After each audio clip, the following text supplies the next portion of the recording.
amados, minhas amadas, tudo bem com vocês? Bora aí para a segunda parte da resolução do Enem, ou provinha que não acaba mais, né? Mas, ó, é aquilo, né? A gente tá aqui para revisar, para te ajudar. E se você curtiu o primeiro vídeo, curte esse aqui também, porque, ó, garantia de sucesso. E compartilha com algum amiguinho, com alguma amiguinha aí e se inscreve no canal, é de graça. Vamos lá, então, sem demora já, porque a gente já falou demais, a gente tá falando demais, a gente precisa terminar essa prova ainda hoje. Vamos lá, então. Lê para mim, Guilherme, por favor. As células da epiderme da folha da Tradescantia pálida púrpura, uma herbácea popularmente conhecida como Traboeraba roxa. É uns nomes, né? Contém um vacúolo onde se encontra um pigmento que dá a coloração arroxeada a esse tecido. Em um experimento, um corte da epiderme de uma folha da Traboeraba roxa foi imerso em ambiente hipotônico e logo em seguida foi colocado em uma lâmina e observado em microscópio óptico. Rapaz, esse assunto é assunto que não cai. Não costuma cair. Olha, se você falar assim, que você vai cair? Eu não coloquei assim, não. Uhum. Aí você acha que caiu uma questão de organela? Não. Nossa. Na verdade, isso aí já está além da organela, né? Já vem a osmose, a parte da questão de quantidade de sais e de água, né? Do transporte de água de membrana. Então, trem doido, hein? Então, assim, basicamente, né, o vacúolo do suco celular, né, o vacúolo central, no caso aqui, principalmente das plantas, tá? São organelas que é exclusiva das plantas aqui, da célula, de certas algas e até mesmo de alguns fungos, pode aparecer também, né? Porque tudo tem exceção. Não confundir com o vacúolo pulsátil dos protozoários, tá? Uhum. Mas basicamente você vai ter o quê? Uma solução aquosa, tá? Que tem várias substâncias de sais minerais, entre outras coisas, carboidratos, tá? E esse suco, ele pode ter aí alguns pigmentos e ele vai ajudar, ele é muito importante nos fenômenos osmóticos. Então, basicamente, ele vai regular o tamanho da quantidade de águas que vai entrar ou vai sair dessa planta, tá? Ela tem parede celular. Se eu colocar ela no meio hipotônico, ela vai estourar? Vamos fazer uma análise? Vamos colocar aí 2 meios, né? E aí a gente tem que lembrar o seguinte: a água sempre vai se passar do quê? Do meio hipotônico para o meio hipertônico, certo? Então o que acontece? Se você tem muitos sais, é um meio hipertônico. Se você tem poucos sais, é um meio hipotônico. E a água sempre sai do hipo e vai para o hiper, certo? E aí é o seguinte, vamos pensar numa outra coisa. Parede celular, né? As plantas, os vegetais, eles têm parede celular. Por mais que entre água, tá? Não vai estourar porque tem essa estrutura rígida segurando ela, né? Então, a pergunta que a Erika fez, vai estourar? Gente, não vai. Ela vai ficar túrgida, tá?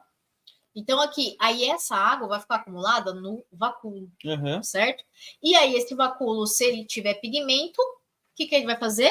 Vai dissolver, né? Uhum. Então, ela vai ficar dissolvida ali dentro, o pigmento vai dissolver, quanto mais água tiver, mais dissolvido vai ficar.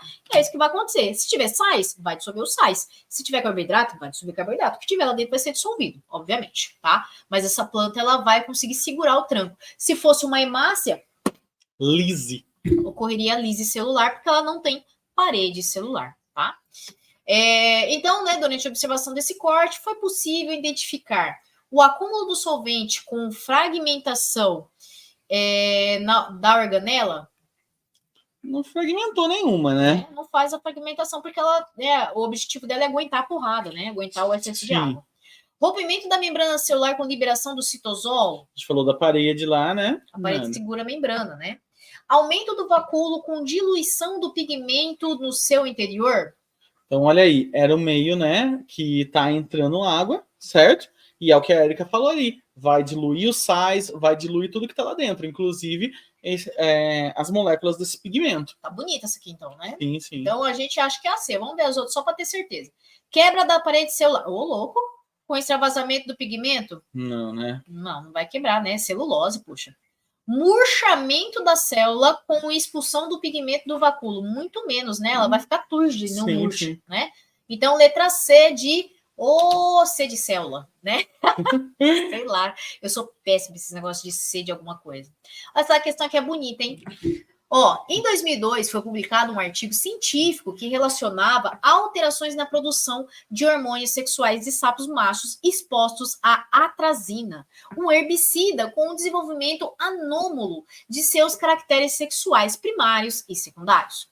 Entre os animais sujeitos à contaminação, observaram-se casos de hermafroditismo e desmasculinização da laringe. Por quê? Porque esse sapo ele precisa fazer o e ele usa a laringe para isso, né? Ele usa dos hormônios masculinos para que ocorra isso. E aí, se está ocorrendo essa desmasculinização da laringe e o hermafroditismo, inclusive ele está desenvolvendo o quê? Órgãos reprodutores femininos. Sim, tá? que são as características sexuais primárias, né? Relacionadas à genitália. Exato. E, gente, só um detalhe aqui. Olha que legal, né? Ou não, né? Olha como o Enem tá se conversando com as questões. Na outra lá falou de sapo, agora tá falando de sapo de novo, né? Lá tinha falado que o sapo coloca os ovos, né, no seu papo ali, né? Legal. Pois é.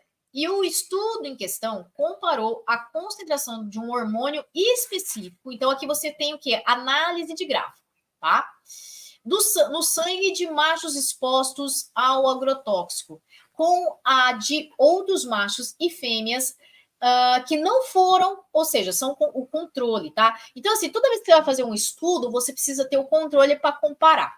Os resultados podem ser vistos na questão. Então, você tem aqui os machos controles, eles estão com concentração desse hormônio X altíssimo, tá? Então, aqui próximo de 4, o máximo seria 5, enquanto que os machos expostos às astrazinas estão com nível de hormônio menor que o da fêmea. Quase lá, né? Tá ali, assim, tipo, tá quase no zero. E aí você percebe que ele tem a desmasculinização, ou seja, ele tá virando uma fêmea, tá? Então, aqui ele basicamente está falando de quê? De hormônios sexuais, tá? Então, nós temos 3 tipos de hormônios sexuais. Lembrando que normalmente esses hormônios eles são tratados na questão humana, tá? Então o Enem ele trouxe aí uma forma diferente de tratar esses hormônios. Eu achei muito interessante isso, porque normalmente é fisiologia humana que eles tratam as outros vestibulares, né? As outras provas em geral. E aqui ele foi um pouquinho diferente. Tá?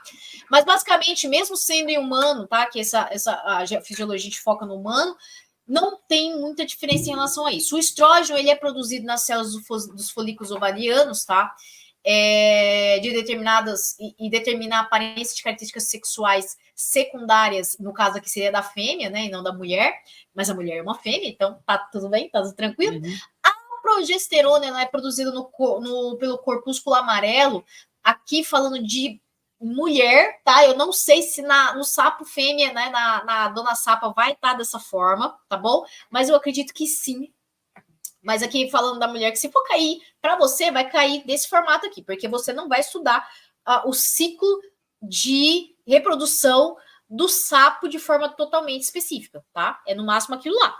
Então, assim, na mulher, a progesterona ela é produzida pelo corpúsculo amarelo e conjunto com o estrógeno, ela vai ajudar na parede uterina para receber o embrião. E a testosterona é o hormônio masculino, não que ele não esteja na fêmea, tá? Todos esses hormônios estão na fêmea e no macho, só que em quantidades diferentes. Isso vai determinar se vai ser macho ou se vai ser fêmea, tá? Tanto que a testosterona, ela é produzida, né, nos testículos e nas glândulas suprarrenais, certo? Então, por isso que o macho da espécie humana, por exemplo, produz mais testosterona do que a mulher. Né? Então, a fêmea da espécie humana. Então, ele vai ser responsável o quê? Pelas características sexuais secundárias masculinas. Seria excesso de músculo, os pelos, né? E também o desenvolvimento do pênis quando está na fase embrionária, tá? Então, ao perceber tudo isso, fica fácil agora responder, né? Com base nas informações do texto, qual é o hormônio cujas concentrações estão representadas na figura. Se o macho controle está em grande quantidade, o macho exposto está com desmasculinização da laringe, hermafroditismo e está menor que até a própria fêmea, que também produz hormônio, só que em menor quantidade, qual hormônio que vai ser? Vai ser o estrógeno, feromônio aqui, ó, não faz o menor sentido. Esse aqui é o hormônio de identificação de cheiro, tá? Para o indivíduo identificar o outro. Somatotrofina. GH. GH, nem lembrava, tá? Hormônio do crescimento. Hormônio folículo estimulante, o FSH. Isso aqui faz parte do ciclo da mulher e do homem também, né? Para produção de espermatozoide, produção de óvulo, entre outras coisas. E o estrogênio a gente viu ali, características sexuais feminina. Então, só nos resta a testosterona, certo? Beleza, beleza? Bora para a próxima aqui. Então, essa daqui, ó, bonita, hein? Você tem aqui uma tabelona e os antimicrobianos, que são substâncias naturais ou sintéticas, que têm capacidade de matar ou inibir o crescimento de micro-organismos. A tabela apresenta uma lista de antimicrobianos hipotéticos, bem como suas ações e efeitos sobre o metabolismo microbiano. Na primeira linha, né, olha só que a gente pode analisar. O antimicrobiano 1, né, a ação que ele faz, une-se aos ribossomos. Efeito, impede a síntese proteica. Olha só que legal que ele está sendo com você.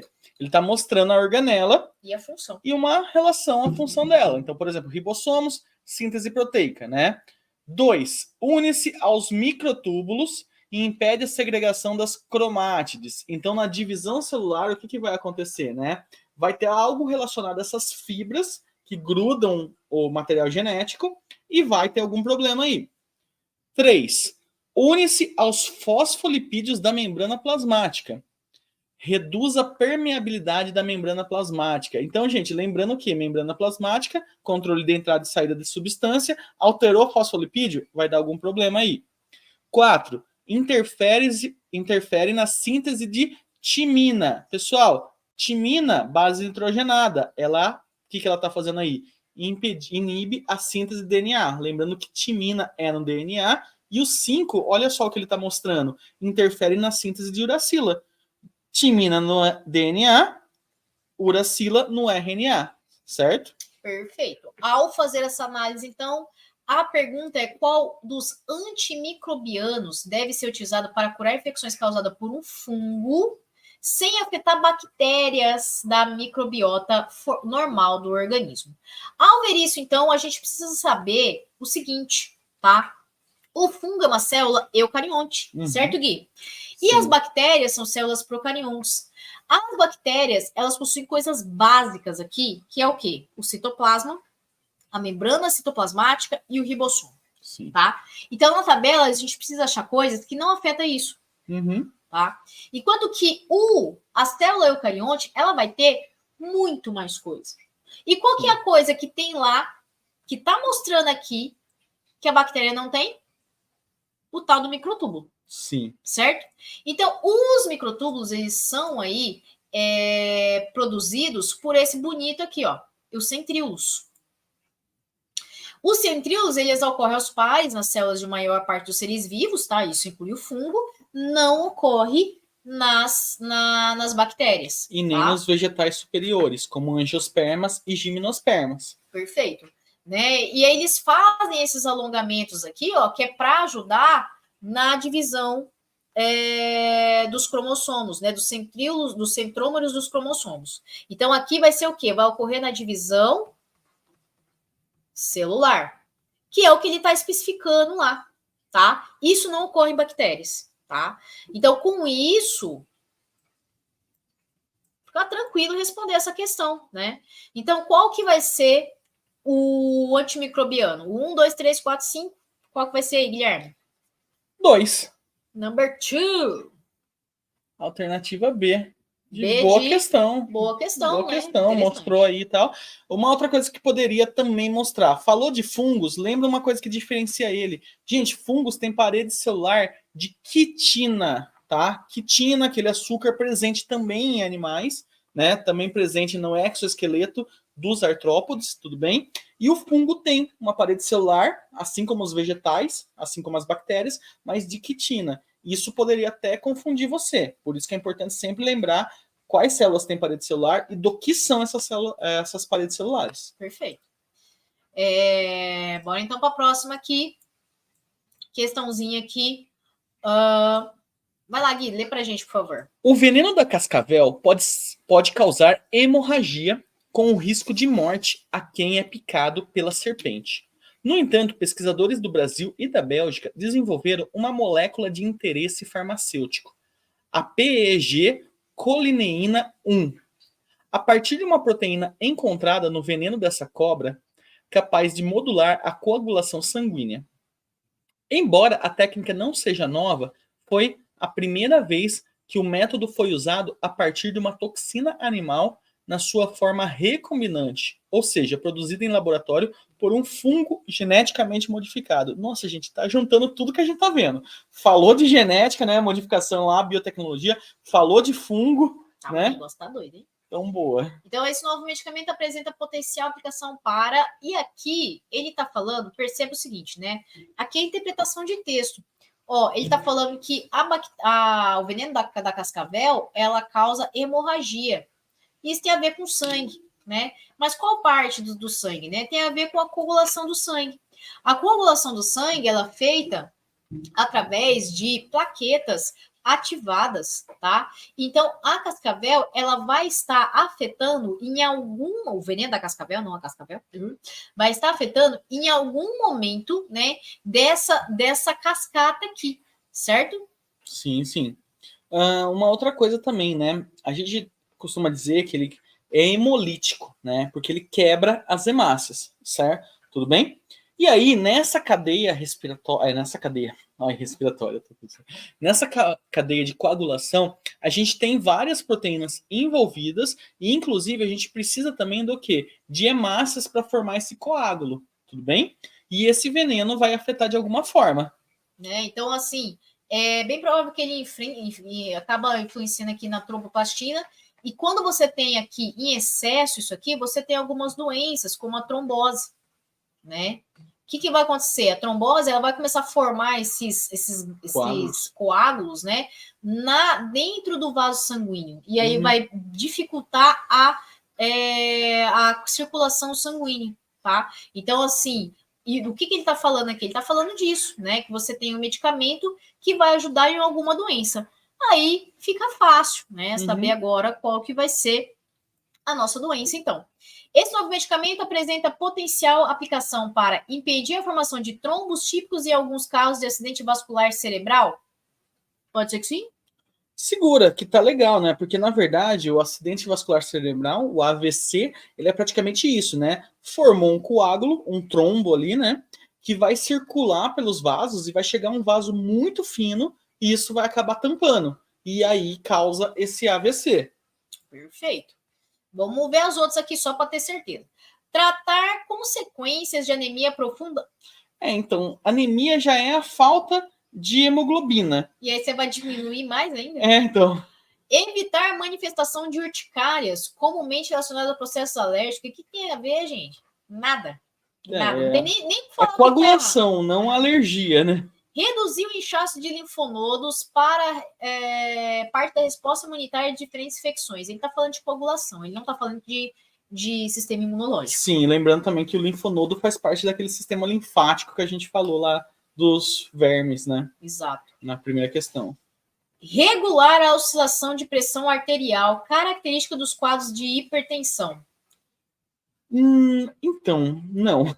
Não faz muito sentido justamente porque, né? A pressão arterial, na verdade, ela pode ser N fatores, né? A falta da dilatação das artérias, o acúmulo de sais que começa a puxar água e aumentar o volume de sangue, né? E o volume do sangue não está sendo afetado pela quantidade de hemácias, e sim pela quantidade de água. Sim. Então isso aí não vai ser muito legal. Então só pode ser a letra A. Essa questão ela foi bem interpretação de texto mesmo, né? Não tinha muito ali o que você tá vendo ali, realmente era ver aqui, ler o texto, grifar, e que você se dava bem, pelo menos nessa. Agora as outras, os outros negócios tava louco. Até que enfim, uma genéticazinha. Na figura está representado o mosaicismo, em função da inativação aleatória de um cromossomo X, que ocorre em todas as mulheres sem alterações patológicas. Então, o que a gente tem aqui no nosso desenho? Olha, a gente tem o gameta masculino, certo? O que é o gameta masculino? Nós temos, né, nós seres humanos, a gente tem 46 cromossomos, beleza? E esses 46 a gente pode representar da seguinte forma: 44 mais XY, que aí no caso a gente identifica como o macho da espécie, certo? Ou a gente pode representar isso como 44 mais XX, que isso a gente representa como fêmea da espécie, certo? E aí, galera, os gametas têm metade disso, certo? Ou seja, o espermatozoide ele vai ser 22 cromossomos mais o cromossomo X, ou ele vai ser 22 cromossomos mais o cromossomo Y, certo? E os óvulos sempre vão ser o quê? 22 mais X, ok? Juntando os dois, ó, 22 mais 22, a gente tem aqui 44, aí juntou esse X, que é o cromossomo sexual, mais esse X, que é o cromossomo sexual, 44XX, tá? Então, o indivíduo que vai se desenvolver agora vai ser o quê? 44XX vai ser uma fêmea, tudo bem? Olha o que ele está mostrando aqui. Algumas células do corpo dela são dessa linhagem, né? Células claras, que está mostrando aqui no desenho, e outras células são células escuras, beleza? A plástula, na verdade, né, é o próximo estágio depois das sucessivas divisões celulares do zigoto, né? Do processo de clivagem ali, ok? Perfeito, Guilherme. Agora, após a interpretação dessa pergunta, né, dessa figura, vamos entender o que ele está pedindo, né? Entre mulheres heterozigotas para doenças determinadas por genes excessivos ligados ao sexo, essa inativação tem como consequência a ocorrência de... Bom, isso daí tem a ver com a cromatia sexual ou corpúsculo de Barr, tá? Que, inclusive, né, explicando de uma forma mega fofa, tá? Nós temos aqui o exemplo de por que apenas gatas fêmeas possuem 3 cores. Exatamente por causa desse mosaicismo, tá? Que é a hipótese da geneticista Merle Lyon, tá bom? O corpúsculo de Barr é a compensação natural para a dupla carga genética dos indivíduos femininos da espécie humana. Então, basicamente, o que você tem? Você tem aqui, quando você tem X e X, um dos X, ele fica inativado. Então, por exemplo, na gatinha aqui, ó, o que está acontecendo? Vamos supor que o pai era preto, o pai era amarelo, né? E a mãe era preta, tá? E aí veio o preto, o amarelo da mãe, o amarelo do pai e o preto da mãe. Porque você pode perceber que gato amarelo são sempre machos e gato tricolor são sempre fêmeas. Fica a dica na hora que você for adotar aí para ninguém te passar para trás. O que vai acontecer aqui?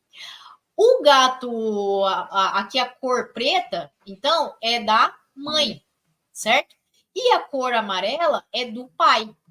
Então, nesse local aqui, as células que estão ativas são os que receberam o X da mãe.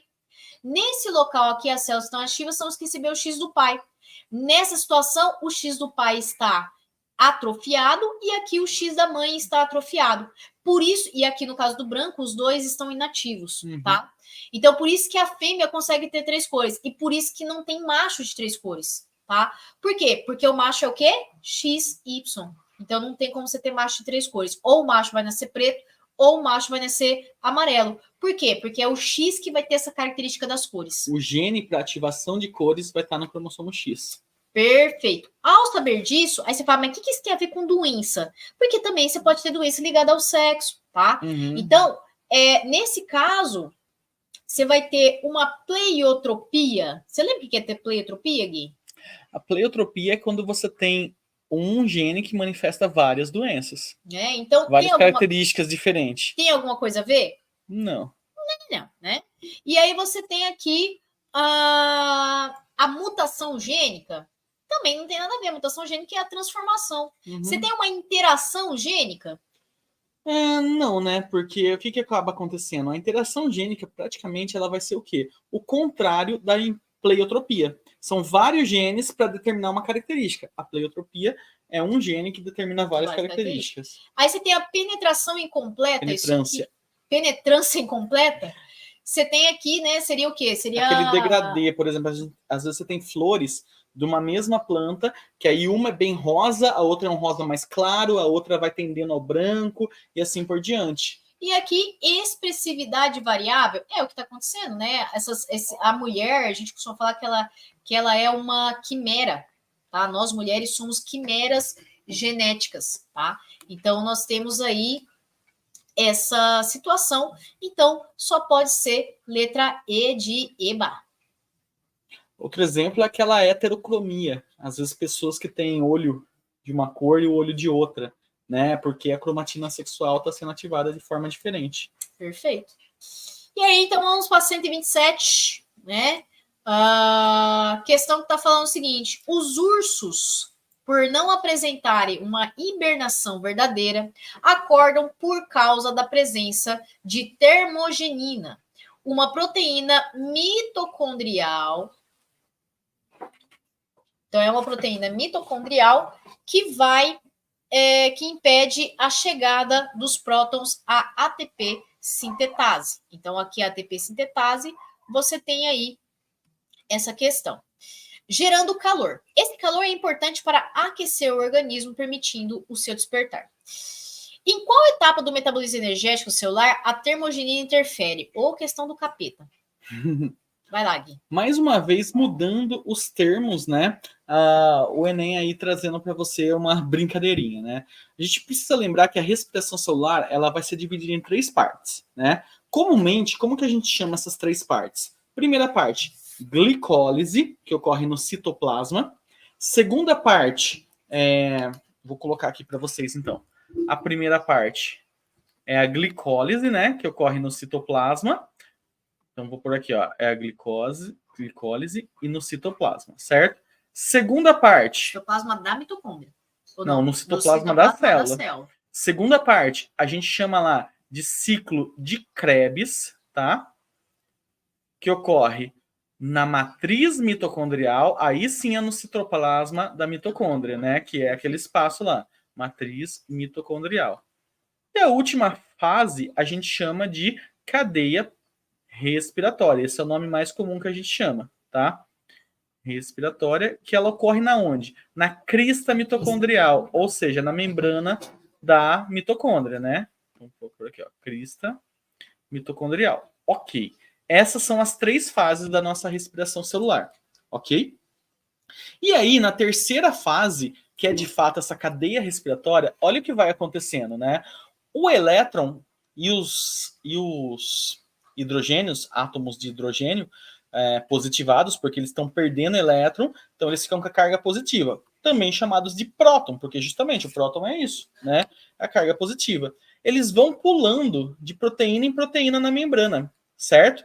Isso que é a cadeia respiratória, né? E aí, o que vai acontecendo, gente? Vai perdendo elétrons. Nisso, vai perdendo elétrons e vai tendo essa passagem de prótons, de átomos de hidrogênio. E essa passagem de átomos de hidrogênio nessa proteína aqui, ATP sintase, né, que faz com que ela gire. E nesse giro, né, nesse processo, ela vai fazendo o quê? Ela vai pegando o ADP, a molécula de adenosina difosfato, ou seja, vai pegando aqui, né, tem 2 fosfatos aqui, vai pegando um fosfato livre que tem aqui e vai, no giro, né, formar a molécula de ATP, adenosina trifosfato, ok, que é isso que de fato dá energia, né? E o que a gente tem que ter para fazer essa energia? O movimento dessa ATP sintetase. O que faz isso? A passagem desses átomos, beleza? Gente, percebam o que está acontecendo. Isso é uma fosforilação. A gente está colocando fosfato numa molécula, tá? É uma fosforilação. E aí, pegando a galera lá da química, né? A gente diz que oxidação, é o fato de acontecer o quê, gente? De perder elétron, certo? É quando você perde elétron. Perdeu, oxidou, certo? O contrário é redução. Recebeu elétron, reduz. Perdeu, oxidou, certo? O que a gente está vendo aqui?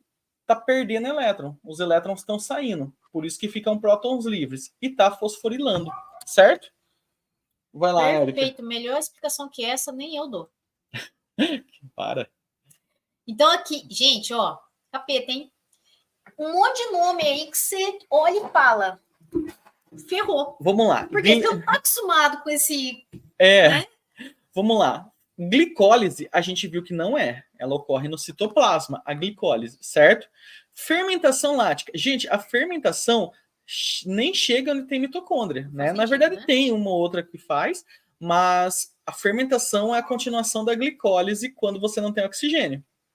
Ciclo do ácido cítrico. Gente, no ciclo de Krebs, você tem dois ácidos, o ácido cítrico e o ácido oxalacético, certo? Dois ácidos principais. É outro nome para ciclo de Krebs. Ciclo do ácido cítrico. Nossa, é um trava-língua aqui que eles colocaram. Oxidação do piruvato. Piruvato é quando você quebra a molécula de glicose. Então você forma 2 piruvato, e não é aí. E aí o que aconteceu? No final é quando ocorre aquilo que a gente viu lá.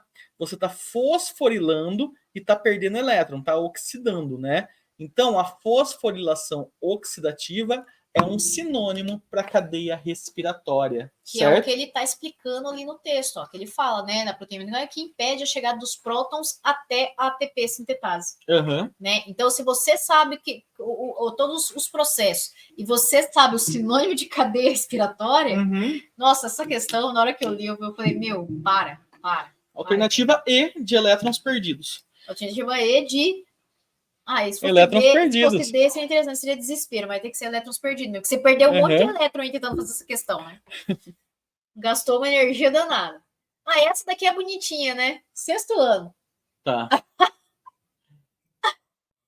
Eu dei esse tipo de assunto para alunos do 6º ano e caiu no Enem. Então, assim, quanto uma questão você tava ali, ó, arrancando couro, essa aqui você tinha que arrancar a memória. Lembrando que isso é característica do Enem, né? Aquela teoria de resposta ao item, né? O tri que o Enem faz, ele faz justamente isso. Se você tá acertando uma questão bem difícil e errando uma fácil, é um jeito dele perceber que você tá chutando. Tá, ó, né? Uau, gol! Então, gente, tentem fazer as questões, vai? Não vai chutar tudo.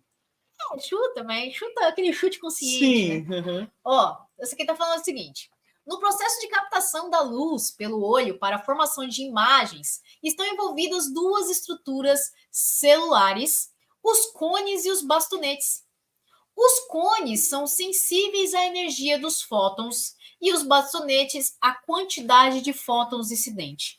É interessante a gente lembrar aqui que fótons são partículas de luz, tá? A luz ela pode ter dois tipos de comportamento, né? Que é o comportamento ondulatório e o comportamento de partícula. Uhum. E aqui o fóton ele faz parte disso. Então, perceba o seguinte, ó, os cones são sensíveis à energia dos fótons e os bastonetes à quantidade de fótons. Tá? Aqui ele já está te dando a resposta.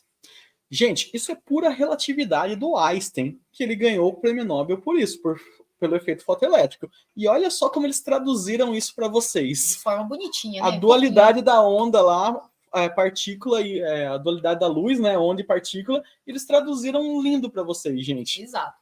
A energia dos fótons que compõem os raios luminosos está associada à sua frequência e à intensidade, ao número de fótons incidentes. Um animal que tem bastonetes mais sensíveis irá... Então, ele quer saber dos bastonetes. Mas é aquilo, né? Se a gente está aqui, a gente vai dar uma revisada em tudo. Uhum. Só para a gente ver aqui, então, para você ver aqui, né? Vai que cai de novo esse trem. Basicamente, o olho, você tem um órgão extremamente complexo, tá? Com pupila, lente. E os bastonetes, eles estão aqui nessa região, que é o quê? Retina, tá? Então, a imagem, só para a gente ver aqui, então, ela vai se formar no fundo do olho, tá? Lembrando que ela vai se formar de forma invertida, porque você tem aqui, né? Luz não faz curva, tá? Uhum. Exceto perto de buraco negro. Tá? Que aí ela faz curva porque a gravidade é absurda. Mas aqui ela, não, né, o seu olho não é um buraco negro, né? Então ela não vai fazer curva. O que vai acontecer? A imagem que tá aqui em cima vai vir na parte de baixo. E a que tá na parte de baixo vai lá na parte de cima. Aí você fala, mas eu não tô enxergando de cabeça para baixo. Porque você tem um cérebro aqui, né?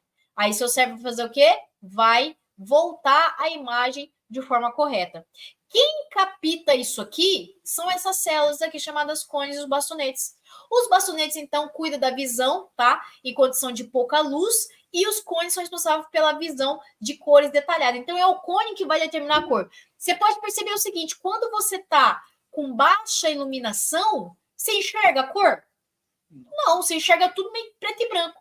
E aí você vai enxergar com bastante cor, né? Tudo bonito aqui, ó. Ó, bastante cor aqui, a minha camiseta bonita aqui da Rosalind Frank. Você vai enxergar o quê? Só se tem luz, né? À toa que a gente coloca a luz. Ou seja, para enxergar, você precisa de luz, tá? Então, para enxergar bem, tá? Senão você vai enxergar mal menos. E esse mal menos, quem que faz? Bastonetes, certo? Então, o que a gente consegue responder aqui? A gente tem o seguinte: um animal que tem bastonetes mais sensíveis, ou seja, melhor que o nosso, né? Que consegue ver bem. Ele vai conseguir ver bem quando? À noite. É o caso de carnívoros. Peraí, ô Gui, rapidinho. Abre imagem ali, ó, pro pessoal ver a carnívora ali, ó. Tá vendo ali? Aquela ali enxerga bem à noite. Só não usa, né? Porque dorme a noite inteira. Ainda bem, né? Pelo amor de Deus. Mas, enfim, aquilo ali que é um carnívoro, né? Enxerga bem à noite. É no caso deles que eles estão se referindo. Então, aqui você tem o quê? Que esse bicho vai apresentar daltonismo. Viajou. Daltonismo é quem tem dificuldade de distinguir as cores, e tem realmente, de fato, problemas nos cones, né? Mas vai variar. Normalmente, a pessoa não consegue enxergar vermelho, tá? E ela enxerga um marronzinho ali, uma cor estranha. Mas não tem nada a ver. Percebe cores de fora do espectro visível? Não. Né? Isso aqui seria, sei lá, abelha, né? Um exemplo que se perceberia.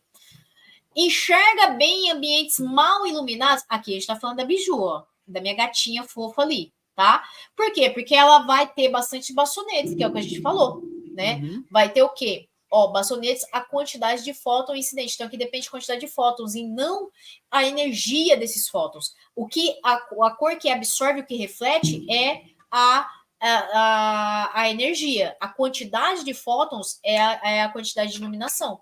Então, a gente fica com a letra C de certissimamente que não é cones, tá? E sim bastonetes. Necessitar de mais luminosidade para enxergar, totalmente o contrário. Fazer uma pequena distinção de cores e ambientes iluminados também não tem nada a ver. Letra C, então, ficamos com essa daí para nossa questão. A próxima questão bonita aqui, ó. Eita, questão de genética. Não tem nada a ver com genética, é ecologia, Guilherme. Você acredita que essa questão tá falando de ecologia? Nossa, vamos lá. Vamos lá, Gui, lê pra gente, por favor. Os resultados de um ensaio clínico randomizado na Indonésia apontaram a redução de 77% dos casos de dengue nas áreas que receberam o mosquito Aedes aegypti, infectado com a bactéria Wolbachia. Trata-se da mesma técnica utilizada no Brasil pelo método Wolbachia, iniciativa conduzida pela Fundação Oswaldo Cruz, a Fiocruz. Essa bactéria induz a redução da carga viral no mosquito e, consequentemente, o número de casos de dengue na área, sendo repassada por meio do cruzamento entre os insetos. Como essa bactéria é um organismo intracelular e o vírus também precisa entrar nas células para reproduzir, ambos necessitarão de recursos comuns. Olha, essa questão eu já resolvi ela está aí no canal, só que eu resolvi ela, eu acho que eu demorei uns 20 minutos para resolver ela. Não vou fazer isso aqui, senão o vídeo vai ficar gigante, tá? Então eu vou deixar o link aí para você entra lá, porque eu tô falando certinho do vírus, tô falando da bactéria e estou falando do ciclo da dengue, que não cai de espinca, tá? Que não é o foco exato dessa questão, mas cai muita dengue em muitas questões, porque dengue é uma doença que no Brasil aí, ó, a gente tá tendo surto de novo aqui em Campinas, tá? Então, assim, é bem comum esse vírus, tá bom? Então, vamos ver aqui um pouquinho aqui o foco, eu vou focar um pouquinho diferente para falar um pouquinho da competição. A competição, a gente tem dois tipos de competição. A gente tem competição interespecífica e a intra. A intra são entre seres vivos da mesma espécie. Interespecífica são entre seres vivos de espécie diferente. Teve prova aí que já caiu para você saber a diferença de inter e intra, tá? Prova, eu já resolvi, acho que foi a prova da Unicamp. Eu não sei agora se foi do ano passado ou desse ano que já saiu. Mas, enfim, a competição ela é sempre negativa para os dois, porque eles não vai ter o seu fitness 100%, como se não tivesse lá. Esse gráfico aqui, ele é bem clássico, ele mostra duas espécies de paramécio. Obrigada, equipe, porque a mente aqui já está no protozoário chinelo, né? ciliado. Que são protozoários ciliados. E aí, o que vai acontecer? Quando você tem aqui os dois no mesmo local, eles vão competir pelo alimento, tá? E aí um vai ter a sua população em decréscimo. Só que uma coisa que esse gráfico não mostra é que o ser vivo que estava competindo antes, que teve o sucesso, ele vai ter um mau desenvolvimento aqui no começo, tá? Isso aqui, nesse gráfico, ele é antigo, e aí ele costuma ainda cair. Mas atualmente, o que acontece aqui? Aqui acontece o seguinte: se você tem aqui esse indivíduo que era para ele crescer assim, se ele não tem competidor, ele vai crescer de uma forma mais demorada para atingir o pico dele, entende? Então, assim, se ele tem competição, ele demora mais. E se ele não tem competição, ele consegue mais rápido. Por isso que é negativo para os dois, mesmo aquele que vença a competição. E essa competição, ela pode ser por várias coisas. Então, ela pode ser por recurso, tá? Pode ser aí, normalmente é por recurso, né? Mas aí por espaço, por nichos, pode ser por 1 milhão de coisas. Então, assim, tá dificultando, os dois só tá limitado o recurso, eles vão estar fazendo essa competição, beleza?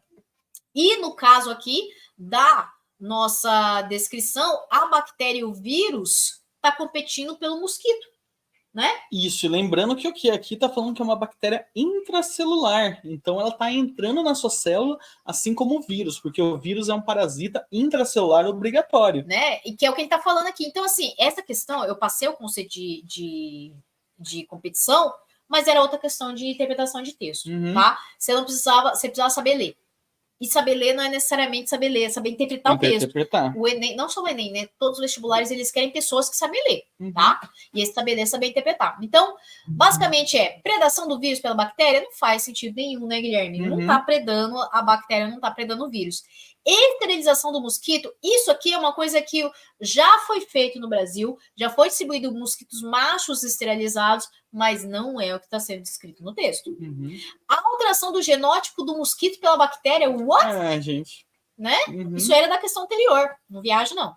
Competição do vírus e a bactéria no hospedeiro, quem que é o hospedeiro?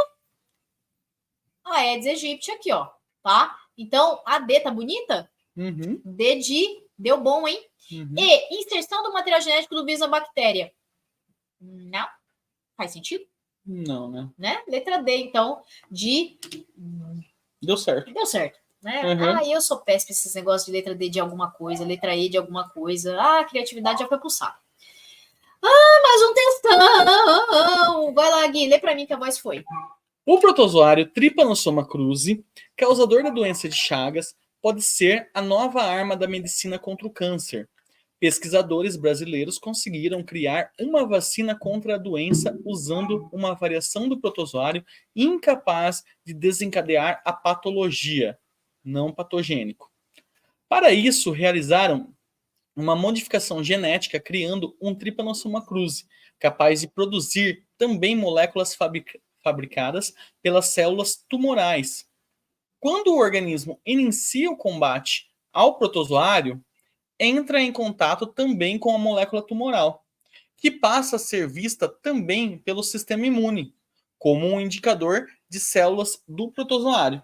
Depois de induzidas as defesas, estas passam a destruir todas as células com a molécula tumoral, como se lutassem apenas contra o protozoário.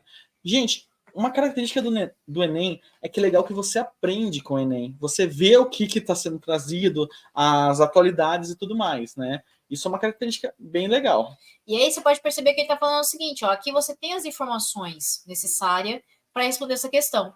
Então, aqui, ó, visa que o sistema imune como indicador de células de protozoário, depois induzidas a defesas que passam a destruir todas as células das moléculas tumoral. Aqui você já consegue, mas obviamente, né? Traduçãozinha, a gente está fazendo uma revisão de conteúdo aqui, que é o nosso objetivo. Vamos ver como que o nosso sistema imune trabalha. Aqui a gente está falando de sistema inato ou adquirido? Lembrando que o inato, né? Você nasce com ele, e o adquirido é causado por alguma força, né, do ambiente ou alguma coisa que é inserido em você. Ou seja, ele foi despertado, né? Sim. Então ele foi adquirido. Então você tem aqui os antígenos. Os antígenos, então, eles irão aqui ser fagocitado pelo macrófago, primeiramente, e aí esse macrófago, ele irá mandar essa informação para o X9 da galera, o linfócito TCD4. O linfócito TCD4, pegando esses antígenos, ele vai passar a informação, vai apresentar a informação para o linfócito B e para o linfócito matador, serial killer, TCD8, que é o T-killer, tá? O que vai acontecer? No caso, vamos falar primeiro do T-killer, que é mais facinho aqui. O T-killer, quando você tem um vírus, por exemplo, ou uma célula tumoral, que são células que estão comprometidas, ou seja, essa célula, ela não tem mais função para o organismo, ela está fadada à morte. Então, o que o T-killer faz? Provoca a lise celular. Então, perceba que a célula infectada por vírus ou uma célula tumoral, ela vai ser diretamente assassinada pelo T-killer, tá? Ele vai destruir ela, porque ela não tem mais função. Já o linfócito B, ele vai fazer o quê? Ele vai produzir os plasmócitos, e esses plasmócitos que libera os anticorpos. E esses anticorpos, ele vai, então, imobilizar esses antígenos, né? Vai se ligar aos antígenos, vai imobilizar, então, o patógeno. Esse patógeno, ele pode ser fagocitado pelo macrófago, ou ele pode ser, se for uma célula contaminada, vai ocorrer ali celular pelo linfócito T. Todos os dois viram células de memória. Por isso que lá está chamando de vacina. Porque a vacina, a função dela é o quê? Produzir células de memória para que na hora que você seja contaminado pelo patógeno, você já tenha células de memória para não ter que fazer todo esse processo de apresentação aqui, ó, que demora dias, né? Então ele é mais rápido. Eu concordo que assim, o pessoal chama de vacina, mas aquilo ali tá errado você chamar de vacina, considerando que vacina é isso daqui, tá? Por quê? Porque aqui no caso você não tá produzindo células de memória, né? O tumor ele tá ali constante na pessoa, tá?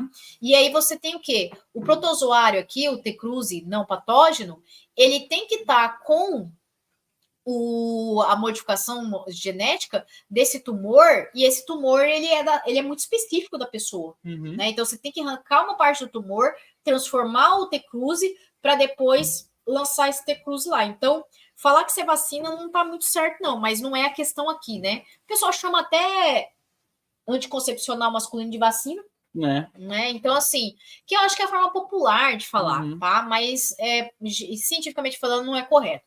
Então, assim, qual o mecanismo utilizado do experimento para enganar as células de defesa, fazendo com que ataquem o tumor?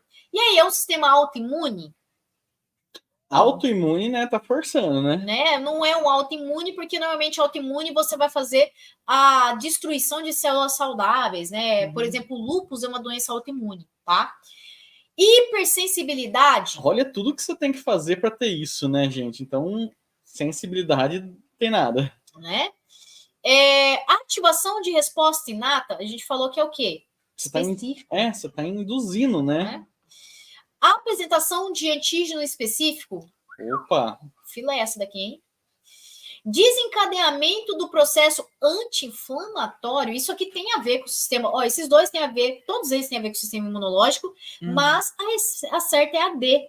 Tá? Então é isso. Bom, espero que você tenha gostado, espero poder ter te ajudado. Lembre-se de compartilhar, dá um joinha, dá uma força aí no canal para ele crescer, ajuda a gente não tá pedindo nada, só um clique, 2 cliques, ó, um joinha, um não se inscrever, um não compartilhar, 3 cliques, ó. O que vai acontecer, né, com você? Gastar TP, né? Então, vai lá, ajuda a tia aí, ajuda a crescer esse canal e passar essas informações para os outros, beleza? Valeu, galera, grande abraço e boas provas aí. Boa prova, boa sorte no Enem. Tchau, tchau.